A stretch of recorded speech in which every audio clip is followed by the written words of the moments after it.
Você se sente pronto para morrer? Eu sou o Alexandre Robles e eu tenho uma mensagem para você.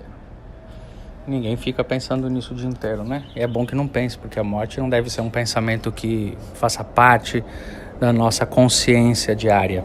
Aliás, se isso é um pensamento recorrente, a gente precisa procurar ajuda, porque não é bom. Não é bom desejar a morte com muita intensidade, não é bom procurar a morte, muito menos. É bom planejar a própria morte. E é bom sempre a gente lembrar que se isso acontece, a gente às vezes se isola e acha que os nossos pensamentos estão corretos, ou a gente se acha meio maluco, mas o importante é procurar ajuda. Mas, tirando esse fato de que isso não é uma coisa boa de se fazer o dia todo e a vida toda, olhar para a vida com a perspectiva de que um dia a gente vai morrer pode nos trazer grande saúde.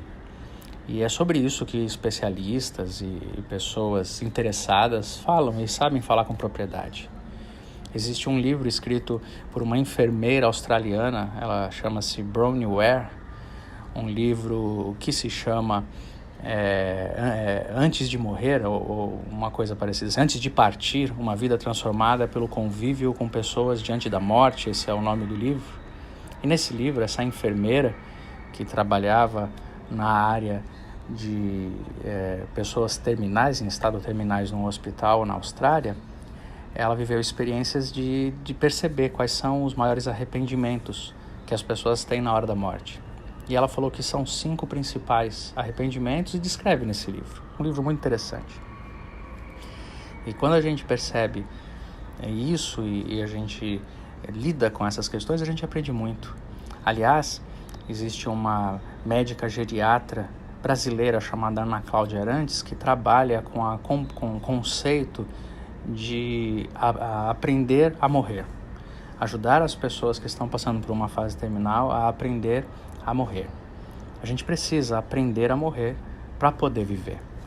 E uma das questões principais disso é que ou a morte causa em nós medo e a gente fica atemorizado com essa ideia e luta contra a morte a vida inteira, ou a morte causa em nós sabedoria para a vida. Quando a morte causa em nós medo, a gente se apega ao que é transitório e tenta manter o que é transitório a todo custo. E quando a gente olha para a morte com sabedoria, a gente cria a expectativa da experiência da ressurreição. Essas duas perspectivas em relação à morte fazem parte do desafio de aprender a morrer. A gente precisa aprender a morrer para poder viver em paz. Eu vou continuar falando sobre isso nos próximos dias. Vem comigo aí. Paz e bem.